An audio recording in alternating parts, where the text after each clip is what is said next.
Hi, it's Empress Rose. Welcome to our guided meditation. Take what works, leave what doesn't. Just wanted to send out a big thank you for all of the support for my new channel, Soul Observatory. That was nice. I feel like it's got a nice solid foundation to build on. So, all right, we're gonna just get started here with this one is my oldest deck, and I still can't remember what it's called. Oracle of Mystical Moments. And I had already picked out the cards. We have a lot of crow here, and then I was doing the feather cards, and look who popped out. Crow. That was pretty fun. Already on the table, universal laws and truths are now being revealed. Use this energy to create your reality. So, all right, we have, whoa. All right. Okay, we're going to start with listen. Seems like a similar start to the last couple longer form readings I've done is starting in silence, starting with silence. I love it. So, but this is listening. This isn't just being silent. This is making sure you're hearing what's being said. You're listening to what's being said and what's not being said. There's a stillness here. This always reminds me of like, I don't know, what I'm getting is sort of like a dying to ego, dying to, which is, ego is great. It's absolutely necessary to being here on this earth and going through this full experience and experiencing your, this lifetime completely. So, but it does have these cycles of birth and death and who we are and who we say we are and our labels and our identity, like we talked on last time. Comes and goes, and those identities come and go. This is reminding me of that because there's a death resurrection vibe here. She looks to me like she's laying in a grave. She's laying in the dirt. She's returning to some sort of earth dirt experience so that she can rise up again. But there's so much listening here, learning, listening. She's hearing what the plants have to say. She's listening to the dirt. She's listening to the worms crawling through the dirt. She is going into a state of rest for the purpose of rejuvenation, but it's a very receptive state to the new identity, to the new self, to a new reality. I think she's really listening there. All right, and then we have these two. These two come out. To me, they're together. To me, this is part A, part B. This is the practice and the real one. So rehearsals, performance, prayers, actualizing. So she's practicing. She's got her broken propeller. She's not going anywhere. She's just practicing. She's rehearsing. She's imagining. She doesn't have the capacity to move right now, but she's doing the preparations to move. She's making sure she understands her vibe. This just absolutely has like rehearsal vibes of just, she's doing her rehearsal. She's feeling the energy. She's feeling like what it's going to be like to be on stage. You know, everything's going to be different. It's going to be real. There's going to be an audience. But here she's getting into this mode of feeling it, rehearsing it. She can't go anywhere. She can't do anything yet. The audience isn't in their seats. The tickets haven't even been sold. She's just practicing, rehearsing. It can be like going to school. I'm going to say like packing for a trip. There's preparation involved here, but it's not just preparation, but it's energetic preparation. It's not being able to go or do something quite yet, which we got last week, but there's this sense of, what I want to say is like, you know, when it's stormy out, fishermen stay home and repair their nets, right? So we're staying home and repairing our nets right now. But here's it's like this transition. We're like listening to the new vision, we're practicing and preparing for the new vision, and now we're executing the new vision. So you're somewhere on this line, either hearing the new vision, getting the absorbing the energy of the new vision, or practicing the new vision, or executing the new vision, or perhaps all three in 1 week. It could be a fast moving energy, or you could be in one of these stages. Here's the abracadabra stage. This is a stage where we actually make it happen. We are actually making this happen. We have practiced and rehearsed the right words, the right things. We figured something out through listening, through learning, through this whole learning process. Much of it was hands-on. And now we have sort of arrived through all of this growth represented by the spiral on her head. All of this growth, we are ready. So it's like she's wearing a wedding dress, right? So it's like rehearsal, dinner, wedding day. It's time to say the words. It's time to say I do. It's time to make the commitment. It's time to make this a reality, and to bring it into existence either through communication or through, it's communication. Abracadabra is the magic word, right? And so we're going from silence to speaking and bringing something to fruition through our words. So that's interesting because the last couple of weeks we've had these silence cards coming out. First off, every single reading the last couple of weeks has started with silence, or something like that, right? And so now we have the word. We know the word. We know the words. We've rehearsed the words. We can make this happen.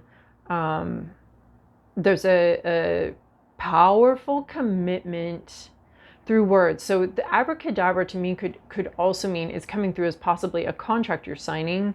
It's the words, and this is bringing it into reality. It's the I do. It's the words. This is either happening now or you're on your way to something happening. And I just like this whole process of the silence, the practice, and now the magic words. The words you've been waiting for. Either to say them or to receive them. And we have all of these guys, all of these crows flew out onto the floor. Ooh, that's funny. We have memory. So this is a double-edged sword, as memory is a double-edged sword, because, first of all, we're not in charge of the remembery library. We don't really get to pick what we remember and what we don't remember. We can deaden memories, we can enhance memories, we can pull them back, but oftentimes, just if we're not being conscious of it or aware of it, we're not really in charge. Especially if anything happens to your memory, you're not in charge of what you remember and what you don't remember, and it's very distressing to everybody. So this is, though, like memory, this is like, I want to say this has to do with this, because this is reminding me of rehearsal as well. Memory, muscle memory perhaps, and she's got the red dress, so I think we've got a lot of clues that these are related to each other. This practice, and these could be unpleasant memories too about something that, and look at the color schemes on these. We have the black and the red all over the place. Even her skirt is looking like these halos around these memories that are triggering memory. So the crow remembers each one of these things and has a very specific experience with all of these. And there's an unpleasantness coming through here. There might be some unpleasant memories, maybe people you don't have great memories with. Maybe part of this rehearsal has been very difficult or very unpleasant, or part of this practice and getting up to speed. Maybe there are some markers. There are people that are like, this emergency, this person is terrible. I do not like working with this person. I have bad experiences. So I feel like there are some really intense experiences as part of this learning process that you may have to deal with. They may be people from the past. I mean, we had people from the past, but there can also be a neutrality about this. Like maybe this garbage can is really where they found like one of their favorite treats. A crow found its favorite treat. Maybe this person walking here, like they have a relationship with that person, and they bring them shiny things, and they leave treats out for them. You know, it's not a value judgment on the memories. It's just definitely a strong memory, and I do think that it has to do with this rehearsal. So maybe not even specific memories, or maybe included in specific memories are also just the building up of like a muscle memory for a task, or memories of something that happened. I mean, there's the specific memories, and then there's the memory building a skill, or building building a skill, and relying on your memory to build that skill. So memory is important here. I'm not sure it's one specific memory.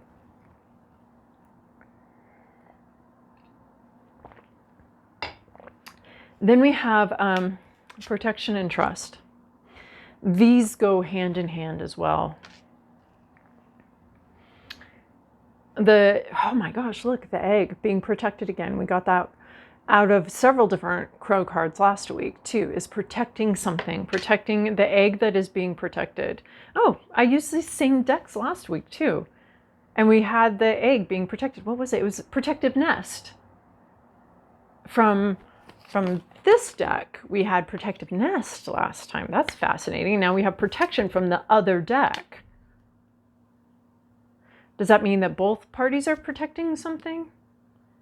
Well, we do have both parties protecting the same thing. Protecting time, protecting energy, perhaps protecting the future, protecting a project, protecting each other. There's protection. And look at these red houses back here. Part of this memory is being protected. I'm not sure that's right. But there's this focusing in, remember, and then there's trust here.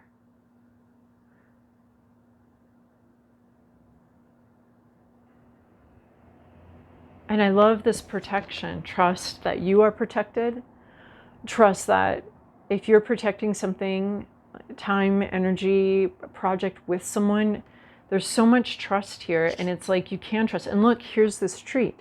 This crow is making a memory of this person, giving them a treat. I feel like it's this lady right here. This crow is remembering that they can trust this person. This is someone they can trust. And maybe there's something that's jarred that. But this is very protected. And they're giving peanuts. And this trust has been built through past experiences. This trust in yourself, too. And if there's something, like someone is saying something very clearly here that's making something happen, and I think you're being asked to trust yourself, trust the words, trust that this is safe, this is protected. A memory may get triggered, but there's something so safe here. You can trust this person, this experience. You can trust yourself. You can trust your memory. You can trust your... Like, there's so much solo stuff except with this protection. Everything is by itself. All of these crows are by themselves, but except when it comes to protection.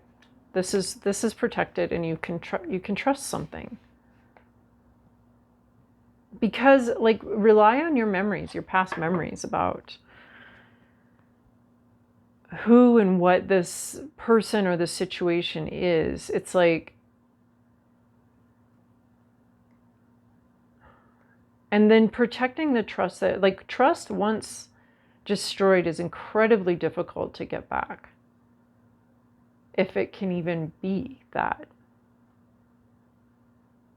So protecting, based on past experience, protecting the trust you have with someone is really important right now too.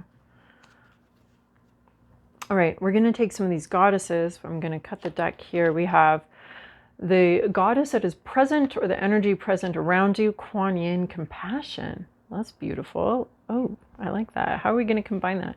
Kuan Yin is one of my faves. She rides a dragon, so she can be all about compassion. This dragon will take care of everything else. So I Love Kuan Yin. And then we have your to-do list here is Skathak. Boundaries. Scottish goddess of boundaries. Protection. Oh, it's the protector. You are protecting something. That's your job, is to protect something. All right, we're going into the Crow Tarot by M.J. Cullinan. She also did the Urban Crow Oracle. Okay, from the bottom of the deck, moving into the Knight of Wands, an excited communication. Oh, it's uncertain if you can rely on this or not. This communication may have been intuitive, may have been instinctual, may have been impulsive. Someone may have said or done something impulsive. Whether it pans out or not, we don't know. And here's the crow with the leap forward in the mountains. Oh my gosh, we're leaping in the mountains on a cliffside. Yeah, impulsive. Perhaps intuitive. Perhaps they know they can do it. They can make it. But something's been said here or done here that was like an impulsive leap forward, or an intuitive leap, or an intuitive leap forward, an impulsive commit. This horse is very committed to this action.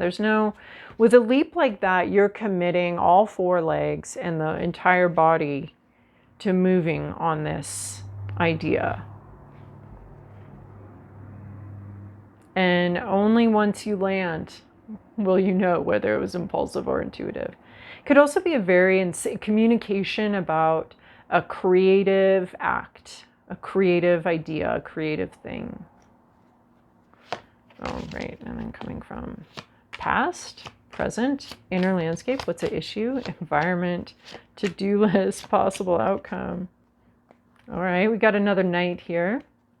We've got three people, none of them all that mature or embodying, the end all be all mature situation. I'm just looking over this. It's like the blind leading the blind here. Like, everybody's just kind of clumsy lovers. All right. So we have 10 of Pentacles in your recent past. So you got there. You did it. Accomplishment. It's like a family gathering, maybe. Everyone coming together. Well, if we already, like a wrap party, or the yay, we did it. It's very much a we did this. It can be a family, it can be a retirement party, it can be a family reunion, something like that. There's an enjoying the fruits of your labors, and there's a group that is enjoying the fruits of their labors. Just enjoying it. It almost seems like it's in a church, or so it could be funeral or wedding vibes or something like that. There's like enjoying the fruits of our labors that's happened. We did it. We worked hard for the party, and then the party came off. Not without a hitch, but everyone enjoyed the party. Food was shared, blessings were shared. There may have been a prayer at the beginning of the party. Kind of a family reunion has occurred, or something like that. Your current situation, there's a Page of Swords here. Is it you? Is it somebody else? This position leaves it open.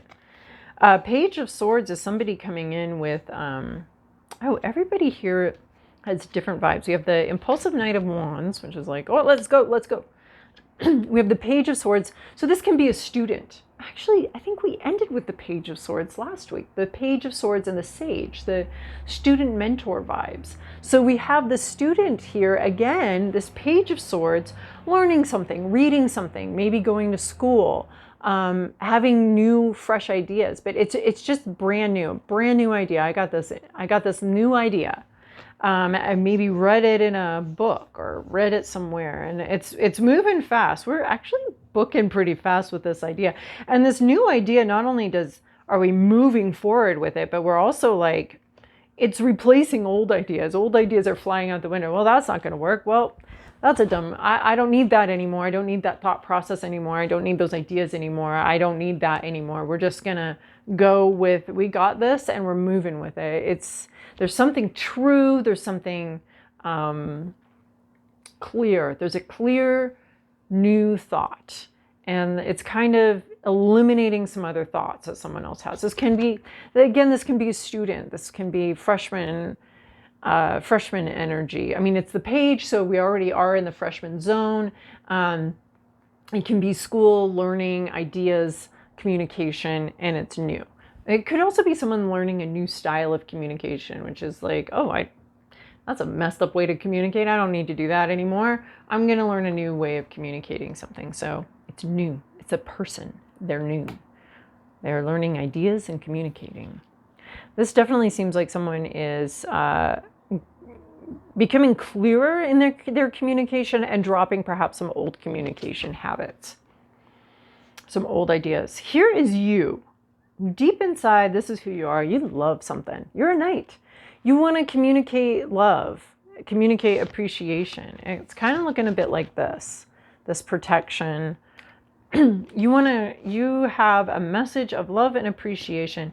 I mean, in this one, you're not thinking about taking this giant leap. Like somebody at some point took a huge leap, a huge risk, and really committed to it. And this, you're not thinking about taking that much of a leap. You're just thinking about maybe the next step in a loving relationship, or maybe even expressing love. But it's in a planned, thought out way. I'm seeing a thunderbird. There's a lot of emotion here. There's deeply connected with somebody. Maybe you're wanting love in this situation. Like something's very intellectual and very intellectual, but you want some heart here. You want some passion here. That's what you want. And either to receive, maybe something's gotten a little intellectual or something. But I mean, all of the whole suit is here. Oh my gosh. And I was going to say the magician, but it just looks like the magician. But you're hoping for, maybe even you're wanting a message of love and acceptance or something, and you're wanting it to be solid. This isn't something where you're like, I want this impulsive message. I really want a solid message of love and appreciation. And you're either wanting to receive that or give that. I think you might be wanting to give that message of love and appreciation to somebody. Then we have judgment in reverse. So something's not over. Again, it's harkening back to last week's hanged man in the present moment. But no decisions have been made. The past isn't coming back. So if there's somebody from the past that comes back, I mean, because we have the past here in judgment, they're either not coming back or they're coming back in a totally different form. It's a different thing. There's the past is not repeating, and a decision has not been made. So no judgment has been made, no judgment has been passed. It's either a hung jury or it's just not time for the decision to have been made. Nothing's been decided. The grades haven't been submitted. The final grades have not been submitted. A decision hasn't been made. Something has not been finalized. So in your environment, you have Kuan Yin and Ace of Cups. These could not be a better match for vibes. Like, I'm having no problem interpreting this. Beautiful, loving, refreshing relationship. Soothing. A very soothing, calming vibe. Someone could have a very soothing, calming vibe. After this impulsive bullshit, or or intuitive. We don't know until it lands. That just came out. There's some calming, soothing, compassionate relationship. This is like, you may be vomiting, but someone's holding back your hair and has a cold washcloth on your forehead. You may be in a very uncomfortable situation, but if you're wanting some compassion, some love, some appreciation, it's here. It is in your environment. Sometimes we don't see it because we haven't done the work to open our heart to receive this compassion and this love. Like, our hearts are, every so often I touch on this, and it seems appropriate now with this cup here. So if your heart is just a thimble and you can only hold a thimble of love because of upbringing or past experiences or memories or whatever, then no matter if someone's pouring gallons into your thimble, you're only ever going to receive the thimble. So your job is to open your capacity to receive compassion and love, so that if someone comes in with a gallon of love, you can receive the whole thing and maybe be filled to the top and overflow to other people in your life. Like this one is overflowing. So we want a nice big chalice of reception for Kuan Yin, for the compassion, for the beautiful emotional support that is available to us and is coming our way, and the emotional love and connection. So believe it, accept it. If this is what you're craving, it's coming in. It is there. There will just need to, you have to be aware of it. So maybe some final decision hasn't been made, but there's certainly a lot of love and compassion, and maybe even a lot of love and compassion for you as you wait for decisions, or as while the jury's still out, or while maybe the effects of your actions have not been felt yet. Oh, this could easily be, this has not landed yet. We don't know yet where this creative or impulsive action lands. So that's it's still, this is still leaping. This is still not landed yet. That's seems right. All right, your to-do list is good boundaries and 2 of Wands.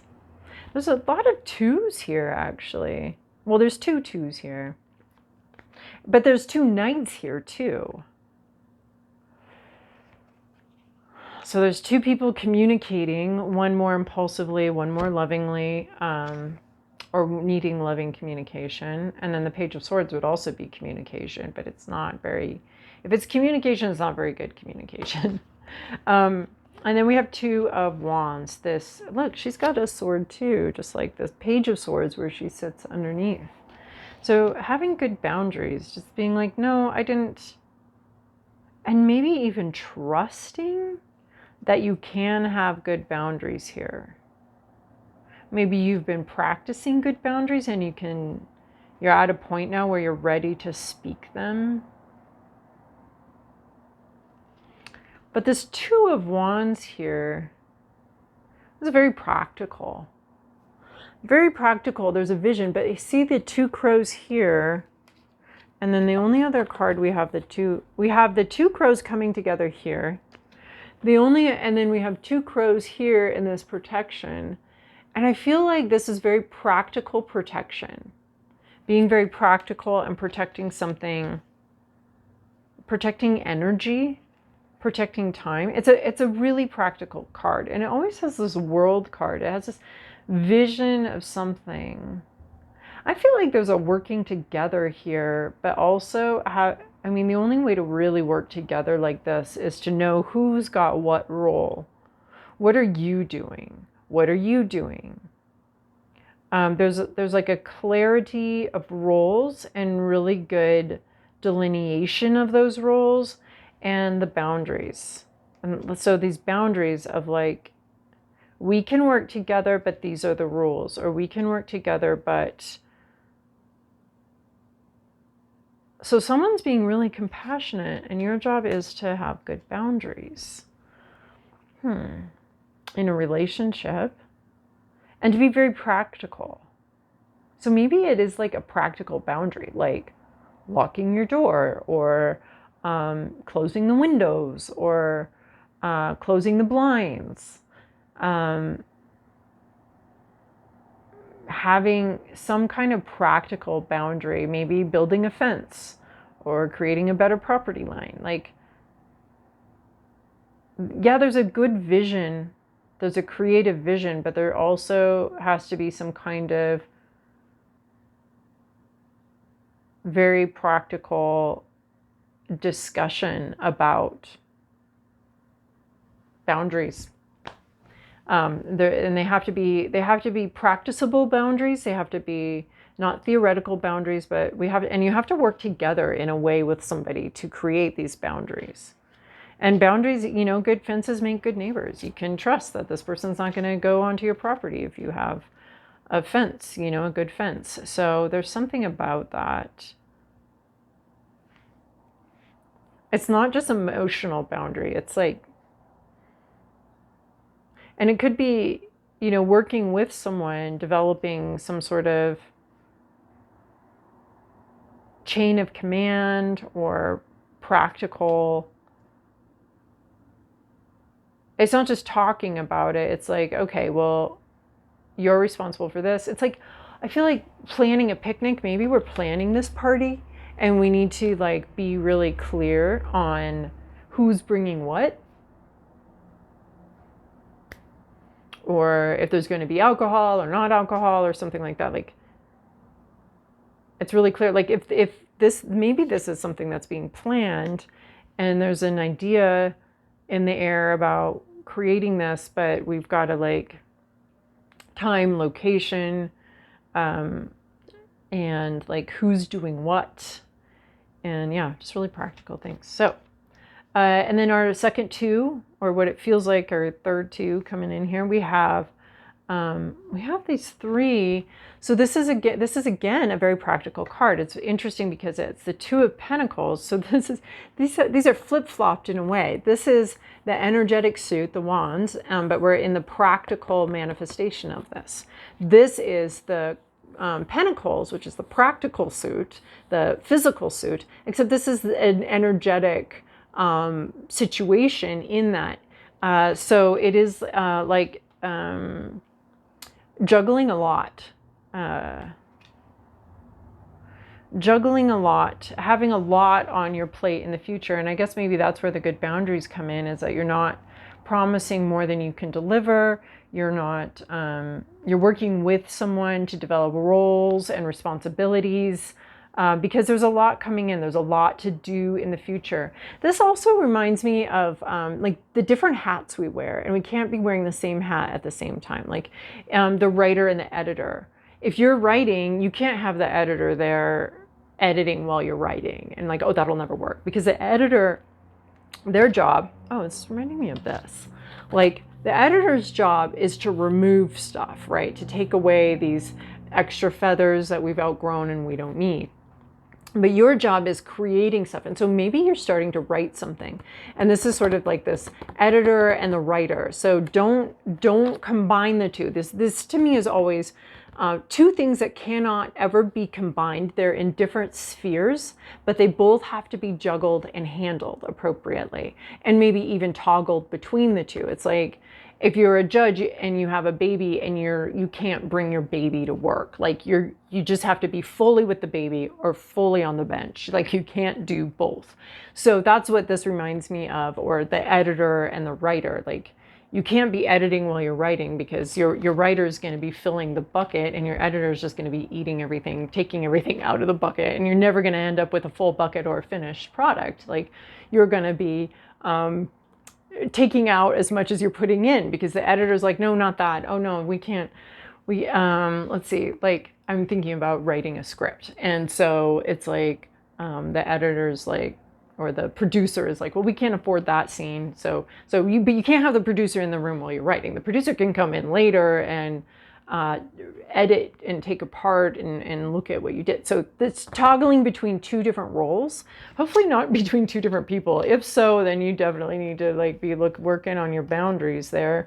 I mean, maybe maybe if that's the agreement, you can do that. But again, it's got to be a really good, solid agreement if you're going to have, if you're going to be juggling between two people. So it could be even like between living situations, and you're here and you're there, and you've got to juggle where your stuff is if you're moving, and it's just that overlap. It could be the overlapping of two jobs or two situations where you're going to have to work two jobs for a little while one finishes up and the other one gets started. So it is that juggling there. I mean, and this does a really good job of conveying sort of the unbalanced energy, the topsy-turvy energy that having too much on your plate can involve, and the balancing act there. All right, well, we're going to take a feather. Are we going to take a feather? We're going to take a feather. This was the feather that came out after I'd picked my decks and sat down. I think I told you that already, but I'm still so proud of it. Like, wow, look at you. You showed up right on time. So, and then I'm saying that trust comes in here too, like trust that you know that you can handle these two tasks that are coming in and doubling up. All right, so we have Bluebird. I'm glad to see it. Bluebird, you are being gifted with blessings of happiness and peace. Well, maybe this is what you're juggling. You're juggling happiness and peace. You got happiness and peace here. I mean, those boundaries are definitely peacemakers. Really good you don't need to bring other peacemakers to the party when you have good boundaries. So, oh, well, here's the bird, Bluebird. Blessings of happiness and peace. Perfect. Well, that was a great ending. I love it. Awesome. Well, happiness and peace to all of us, and I'll see you guys later. Thank you.